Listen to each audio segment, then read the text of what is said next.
Voume presentar, eu son Peter Pan, do País de Nunca Máis, daqui, desde París.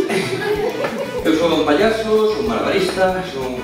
Bueno, en realidade son máis payaso que outra cousa, Pero non me confundas con político, non? Son un payaso de verdade! E hoxe estou aquí porque hoxe celebramos o cumpleaños do hijo. Non, hoxe celebramos o Nadal, non, o Entroido, en agosto. Ah, eso, o Día das Letras Galegas. ¿Cómo te chamas? Mira, primeiro fago eu porque o número da fonte é un pouco chungo, que te cagas? Que chungo de chungo.